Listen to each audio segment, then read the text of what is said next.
Hi, everyone, and welcome to the Private Practice with Soul podcast. This is the first podcast for counselors that just don't align with the traditional approaches to business and that want to use their spiritual gifts, talents, and interests to create, you guessed it, a private practice with soul. So, look, leave it to me to provide you with everything you need, including strategies that you can use to increase your income, reduce your workload, and of course, increase inquiries and referrals to your beautiful soul-led private practice. I love it so much. If you haven't done it already, grab your journal, grab your pen, and let's begin. Welcome to another episode of the Private Practice with Soul podcast. I'm your host, Dr. Brooklyn Storme, and it's such an honor to be here today and so happy. Oh, by the way, I'm flying solo today. Buddy is having a sleep. He's gone back to bed because he was having a little bit of trouble not biting the desk. So he's having a little bit of time out to reflect on his behavior. But he is doing so well. He's also going on a big outing later on today, so he needs to have a sleep now. So he's got all the energy to really enjoy his little adventure later on. So excited. And guess what? He's coming when he's called now, which is so good. Oh, little buddy. And when he goes to sleep, so for those of you who don't know, Buddy is my Cavalier Cross Maltese. But and now when he goes to sleep, he's been really good in the morning. Like when he wakes up, he's an angel. He's like, I'm so happy with Buddy. The other thing that I wanted to say too was I am loving master resale rights. By the way, this is not what we're talking about today. I'm just giving you a quick rundown of what's been happening in my world before we get to the actual podcast. So I came across this concept of master resale rights in the last couple of months. And as you know from the last episode, I thought, hey, I want to do master resale rights. Why can't I be creating those courses? So last week, or no, it was this week, I made a manifesting course and it's got such good tools in it. It's so good. And the good thing about it is not only is the course good and it's powerful and it's effective and all those kinds of things, but when you buy it, you also get a license that allows you to resell my course as yours. You just go in, you make it your own, you change your colors, the graphics, the fonts, whatever, put your logo on it, and then you can sell it. You could put it on your website, on Etsy, on Amazon, on Pinterest, on all the places. You could sell it in your stories on Facebook and Instagram. You could sell it to your email list. You could, anyway, I'm so excited about it. Like I've been really in flow about it. And even last week, I made a different product, which I called the Heart Resilience course or the Heart Resilience program. And that's all about being resilient. And this morning I just thought, you know what? I'm going to turn that into an MRR course as well, and I'm going to let people sell that. So this morning I went into that course and I added all templates so that they can have like the template to the workbook and they can make it their own, or the graphics they need to sell it. I made them 30 days of content so that they can just copy and paste the content into Canva, make a pretty post and put it up. Like I've done all the work, and it feels really exciting to be able to give people like a whole course that they can just then go and sell, because I feel like in Australia, cost of living is increasing. People are saying, oh, can't really afford this or that. Oh, bless me. Right now, and this is going to affect businesses, and most of my listeners and most of my audience are women in business, and they're mature women in business.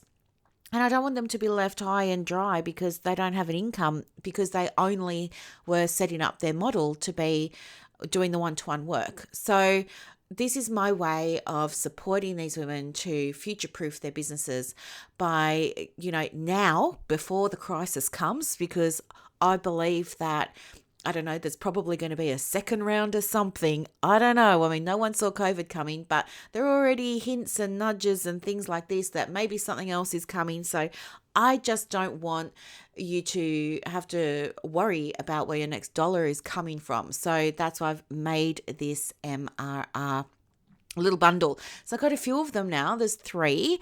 So there's one that teaches you how to market online. There's another one that teaches you about resilience, and then there's another one that is all about manifesting. And I'm open to suggestions. So yeah, if you're in my membership, which is called the Makers, you have access to these already. If you're not, then you can purchase them separately. If you don't want to be in my club, that's totally fine. You can purchase them separately. They are more expensive if you're not in the club, though. Just giving you a heads up there. But you will make money from these if you use all of the things and you like really stick to it. The other thing that I did was I created a second Instagram account for myself, which is a little bit daunting, but it's been great because I know now what it feels like for all my lovely private practice owners to start their very first Instagram account. So today's day 4. Yesterday was day 3, and I'm posting 3 times a day because I'm trying to train the algorithm. So, and it's been hard to do that, but I'm doing it and I'm committed to doing it. I'm going to do this for 30 days and we'll just see what happens. But, it's hard to go into that new account and see no followers.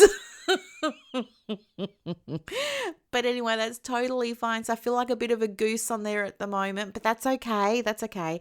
I'm just doing it like this is my journey and here's what I've got and stuff like that. So anyway, it's all really exciting and I love it. And yeah, I just wanted to share that with you. So that's what I've been focusing on this week. But what we're going to focus on today is masculine and feminine energy in private practice, because I had a couple of requests for this during the week and I thought, well, it's been a hot minute since we've done something. So yes, let's dive right in. And I'm going to really, if I can, sorry, I feel like I'm getting a little bit of a throat infection or something. I don't know. So I do have a cup of tea here, which is so funny, by the way, because guess what? My sister, she's the nurse, she's a nurse, and she's head of nursing at a very big division of a very famous hospital here in Victoria. And I love her to bits. But she's very, very science-minded, right? She doesn't believe in all the stuff I believe in. We're like day and night, her and I. I believe there's a role for all of her stuff, but there's also a role for the stuff I believe in. And she believes there's not a role for my stuff, that I'm too far woo-woo. But anyway, we were out and about yesterday and we were talking. I was saying, I think I've got a throat infection and everything. And she was like, oh yeah, you should go and get some amoxil or something like that. And I was like, no. I've got a tincture at home that's for cold and flu, and it's got, pepper and cloves and this and that and ginger. And I was telling her all this and she was just like looking at me going, we'll see how you go with that. So I feel like I've been able to stave off this throat infection for I've been feeling scratchy for about 4 or 5 days, but it hasn't developed into anything yet. It's just like knocking on the door saying, if you stop looking after yourself, I'm coming for you. So anyway, I've done that. I've done my meditation to flush out anything that might not be good in my energy and my system and all that sort of stuff. I'm making sure I'm drinking loads of water. I'm getting good sleep, especially now Buddy's been so good in bed. Oh, little Buddy bud. Yeah, so I'm on a mission to kind of show her that, my stuff works. So anyway, I'm sitting here with a hot cup of that cold and flu tea right now, and I may sip on it as we go along, but it does make me sneeze a bit because of the pepper that's in it. Okay, good. So back to the show. Let's get started, okay? I want to talk with you about, in a really specific way, as it relates to the work of private practice and the work of therapy, about masculine and feminine energy, right? So for those that are new, I'll just be super quick because I know that a lot of you have already listened to this and understand it. But for those who haven't, please go back and listen to previous episodes. But just quickly, so you have context, there is a concept of what we call masculine energy and feminine energy, also referred to as yin and yang. Now, please don't be upset. It's not about whether you're born male or female or anything like that. These are just terms that are used to describe energy that have been around for centuries. if you're, it doesn't matter how you identify, you have both energies within you, and both energies will be dominant at different points in your life, or at different areas of your private practice, for example, when you're running your business. And so we're going to use this lens today. This is the lens that I've been using for 5 years now to work with my private coaching clients and to run my groups and my memberships. This is the lens that I use to interpret everything now. So there are 4 types of energy. We have divine or sacred masculine, divine or sacred feminine. Then we have wounded or shadow masculine and wounded or shadow feminine. So the idea is that there's a dual nature of energy. We're going to have the divine and the wounded. We're going to have the masculine and the feminine. Okay. So let's just quickly, refresh our memory on the key characteristics for the divine masculine. The divine masculine is about not only structure. So it's a really healthy energy. It's about structure. It's about logic. It's about careful decision making, planning. Did I say logic? Yes. All those kinds of things. Direction, having goals, right? It's also about presence, being really, really present in the moment, in the here and now, being really grounded. It's about consciousness, so that level of awareness, and it's about stability, okay? How it manifests in private practice looks like this.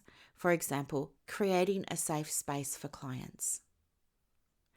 It might also look like guiding the sessions that you have with your clients with a high level of clarity and direction. Now, this is really, really important because, just a real life example here about guiding sessions with clarity and direction. I want to relate this back to those of you who struggle to rebook a client, those of you who struggle because of your own mindset about, I don't want to push a client, I don't want to convince them, I don't want to sell a session, and you get all in your heads about it.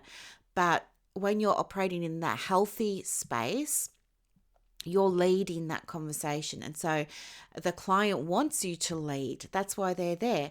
So the healthy masculine would lead that conversation by saying, well, we've come to the end of the session now. Let's go ahead and book our next session, right? That's it.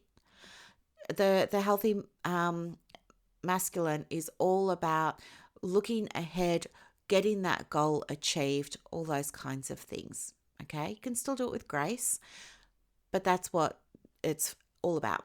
And it's also about ethics, being very ethical, and of course being grounded in your decision making. So making decisions from a place that makes you feel, stable, secure, confident, those sorts of things, right? And there are so many ways that I'm sure you can probably imagine to cultivate and embrace divine masculine energy in the therapeutic setting. But I'll leave that to you to think about now as I move on to the wounded masculine energy. So the wounded masculine, in terms of definition and characteristics, is it can really look like domination, aggression, disconnection, rigidity, dismissiveness, competition, but in an unhealthy way, and also avoidance. So this presents some potential pitfalls for us when we're thinking about the therapeutic work that we do. For example, it could look like pushing clients too hard, really sort of giving them that extra nudge when maybe it's not required or needed. But it could also look like not respecting boundaries with your clients. So maybe the way you speak with them, or maybe the way you interact with them, maybe you connect with them on social, those kinds of things. It could also look like getting caught in power struggles with clients, or perhaps being overly authoritative, being seen as I'm the boss here. I'm the one with the knowledge here. I'm the one that went and got the masters here, not you. I'll tell you, that kind of thing. And if that's happened to you, that's something to reflect on. It's good that it's in your awareness now. It's probably helpful to be aware of it so that you can, uh, what do I want to say, realign. But, really looking at yourself in terms of what's brought this on for you, this need to feel very authoritative, say, for example, in a session. How can you personally heal and transform that wounded masculine trait for a healthier one, right? Again, just something to think about. And these are not things that you would do necessarily all the time in supervision, unless your supervisor is educated in the masculine and the feminine. And I don't mean Google as the education either. Okay, then we have divine, sacred, feminine energy. So this looks like flow, it's intuition, it's receptivity, it's nurturing, compassion, it's emotional connection, okay? It's about relationships. And, in private practice, it looks like things like deep empathetic listening and understanding. It looks like a zig into the client zag. It looks like adapting to your client's needs and emotions and creating a really healing, nurturing environment for them. Okay. It's all about how can I make this person feel welcome, invited, at home, how can I make them feel like their cup is filling up? All of those sorts of things. It's really this very, very, almost like a mother archetype energy, right? It's beautiful. But when it's wounded, it looks very different. When it's a wounded feminine energy, what happens is we're in victimhood, or we're being very passive or passive aggressive, or the opposite, we're feeling very needy and very clingy.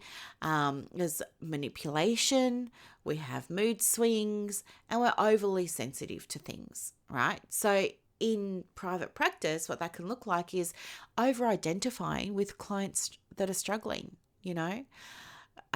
It can look like difficulty setting boundaries, or perhaps being overly accommodating to clients. And we see this as well, not that I want this all to be about money, but we see this as well with money, don't we? Like, there are so many women running private practices or starting private practices that are overly accommodating. They originally only want to work during child school hours, for example, but they get a client who's like, well, I really do need to see you on Saturday mornings. And so that therapist will then say, oh, okay, then I'll see you on Saturday morning. Or there'll be other clients who are like, needing all these payment plans and extensions of payment plans and goodness knows what. And it gets to the point where it's not healthy for you and it's not healthy for your client. That's what we mean by being overly accommodating in that wounded feminine energy. So lots of different ways that this shows up. And now let's look at this in terms of marketing, because this is huge. Everybody is either, at the moment, they're either looking for staff members or team members for their practices as they're beginning to expand, or they're looking for clients. So there's a few different things that are going on at the moment with practices. So let's have a look at those. So when it comes to marketing, the wounded masculine energy looks like this, can be overly aggressive. So using high pressure tactics that actually end up resulting potential clients feeling, like they're pushed away.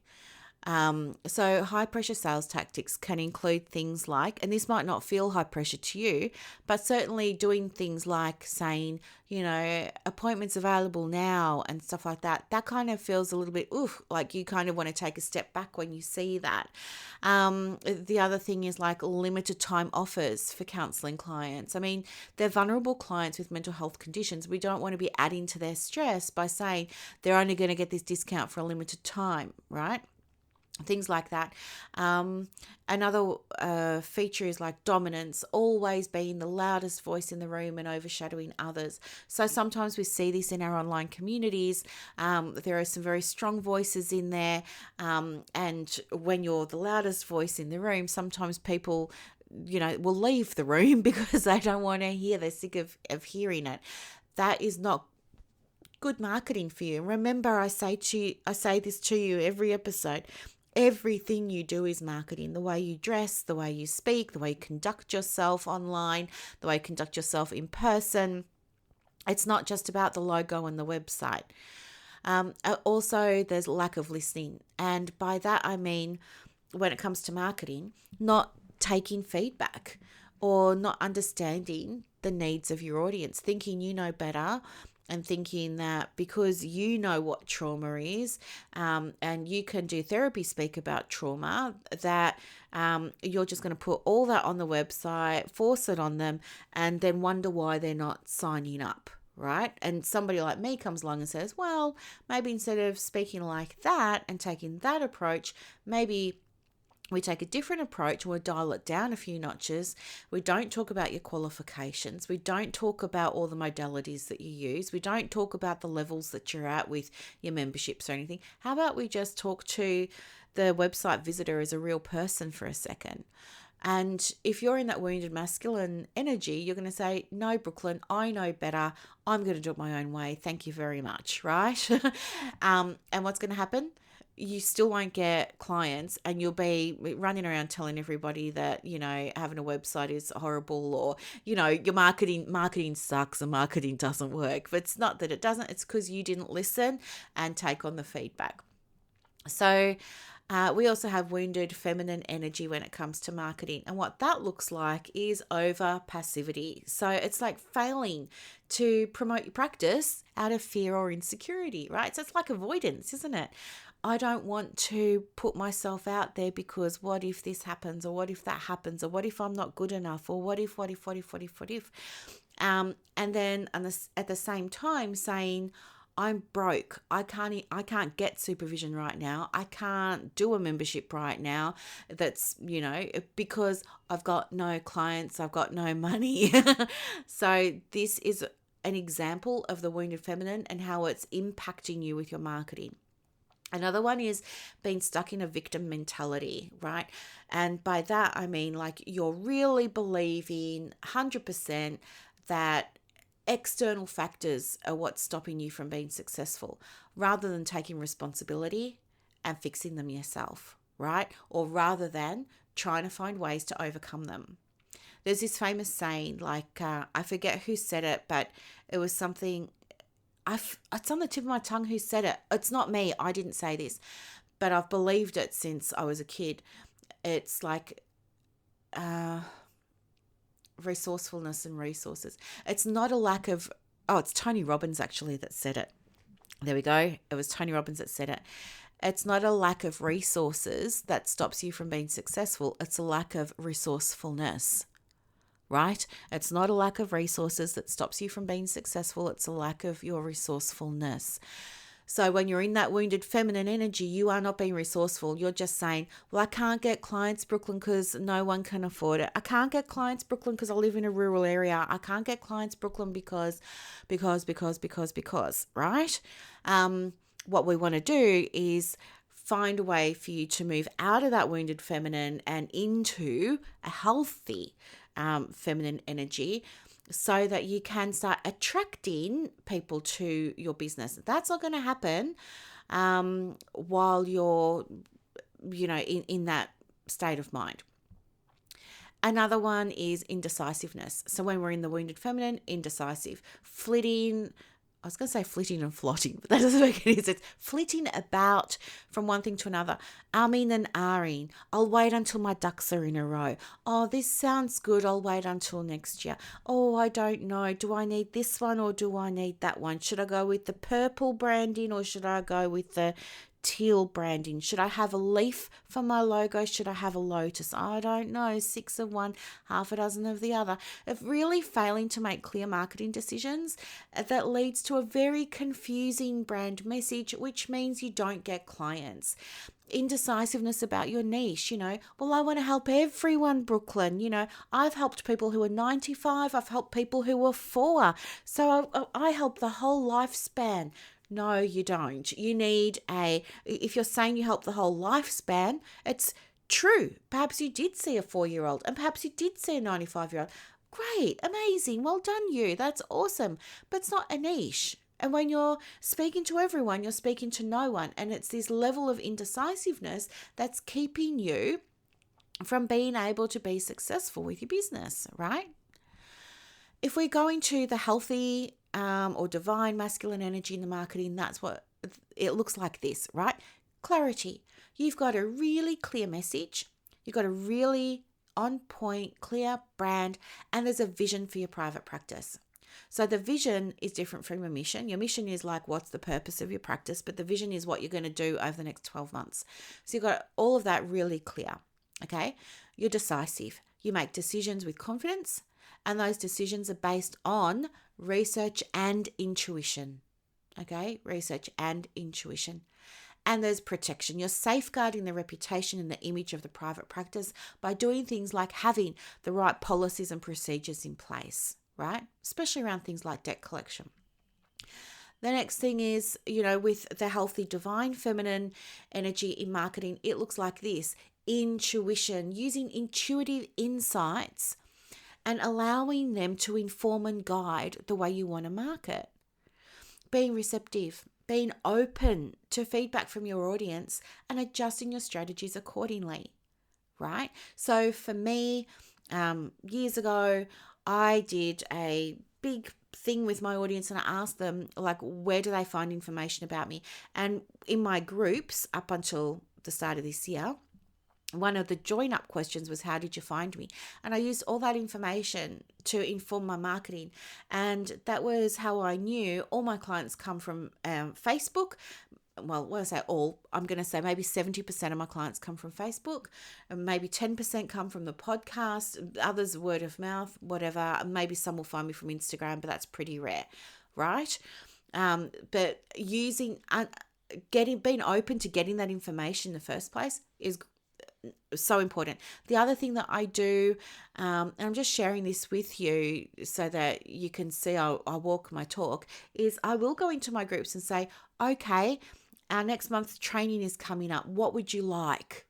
Okay. And like that's in Private Practice 101, for example. In the makers, I will say to them, I'm going to put together some digital products. Here's a list for you of things I've been thinking of. Feel free to add options, vote, let me know which one you want, right? So always asking for feedback, so important, and then being able to act and deliver on it, okay?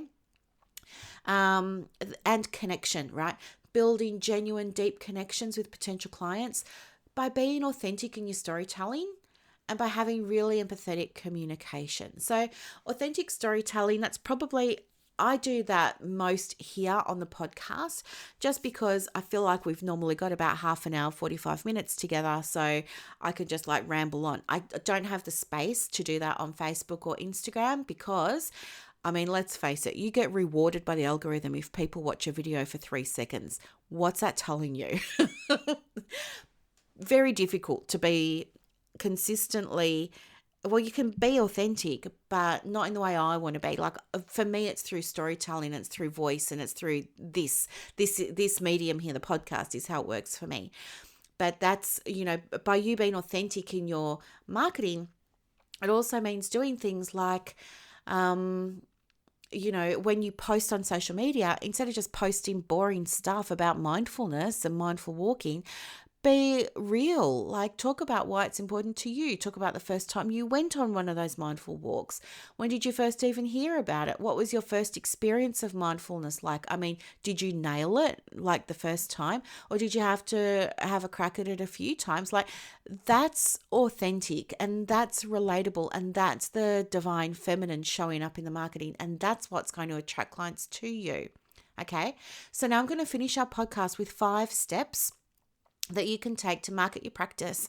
And I'm going to give them to you because they're ways that I am using in my practice that harmonize the masculine and the feminine. And I hope it will be helpful for you to hear this and maybe even implement it. So if you want to hit pause, go get your podcast journal, come back.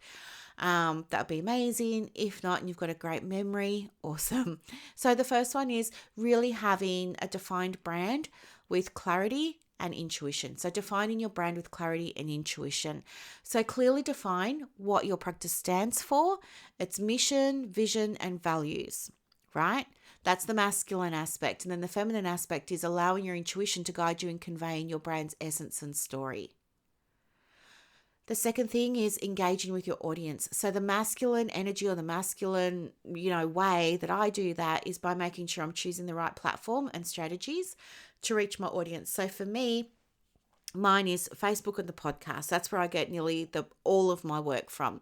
I still do stuff occasionally on Instagram. I have a website, but I'm not on it very often. Those things are there, but my energy is not, right? My energy is in the podcast and it's on Facebook. The feminine is about listening actively to your audience's needs, desires, and feedback so that you can make changes and adjust your approach to marketing, right? So as I said to you before, it's by asking them questions, taking on board what they're saying. This is really important. And if you don't want to do that, another way is just to look at your insights or look at your data. On my website, for example, and I tell people this all the time as well, like I don't hide it, but I've got, I think 12 or something freebies.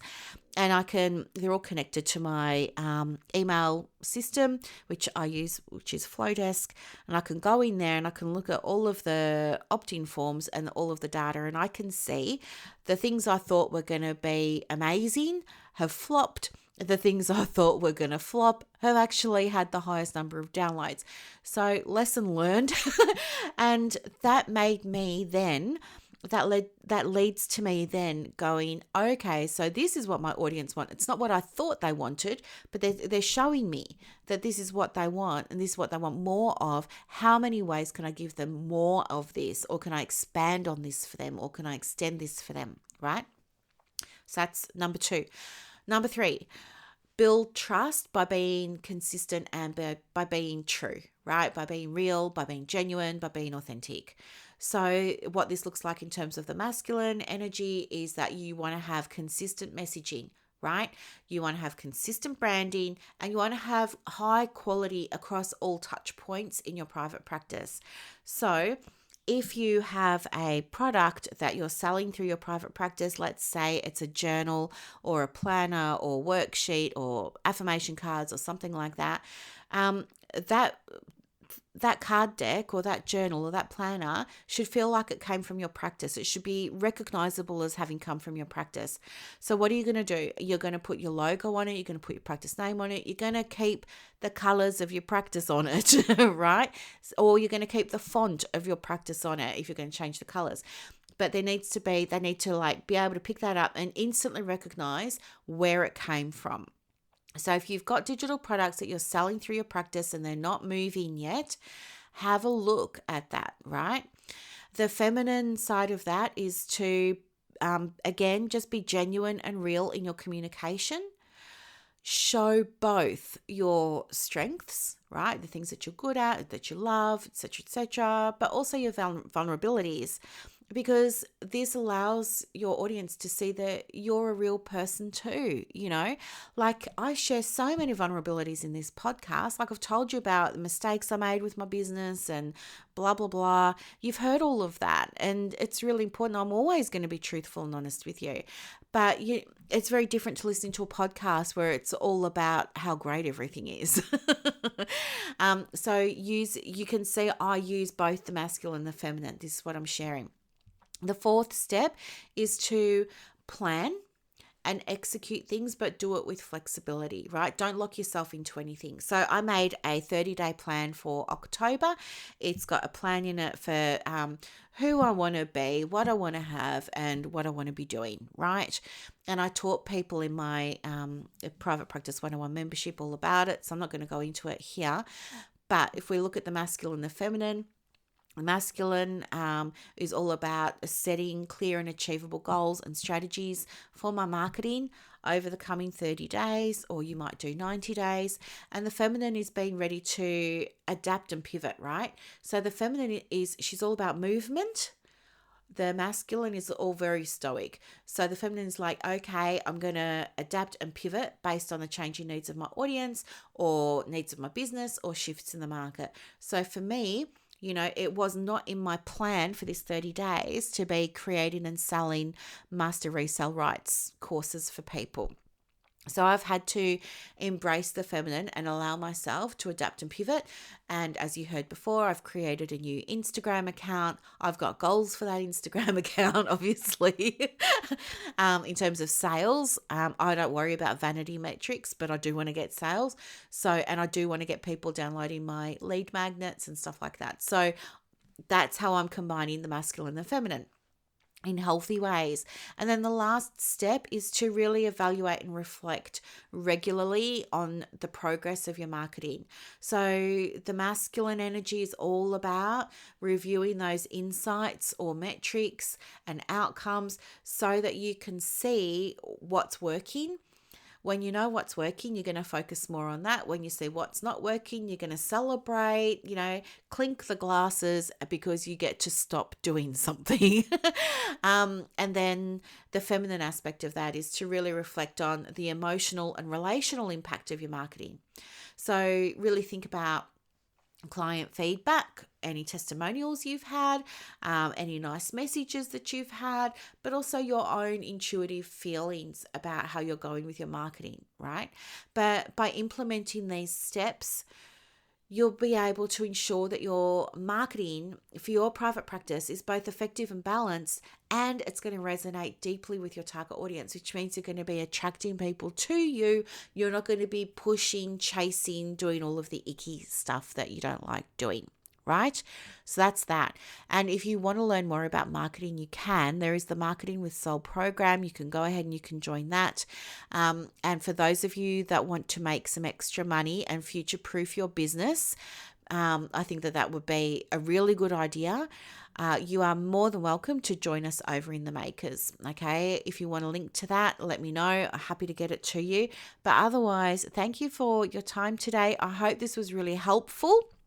If you have any questions about the masculine and the feminine, let me know, and I'll speak to you in the next episode. Have a great day. Bye. I hope that you loved this episode as much as I loved putting it together for you. To get more resources to help you in your private practice, head over to Instagram.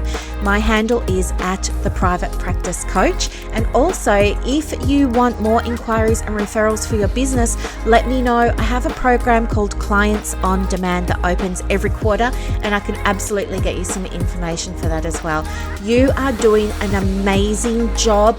Thank you for sharing your gifts with the world. Bye.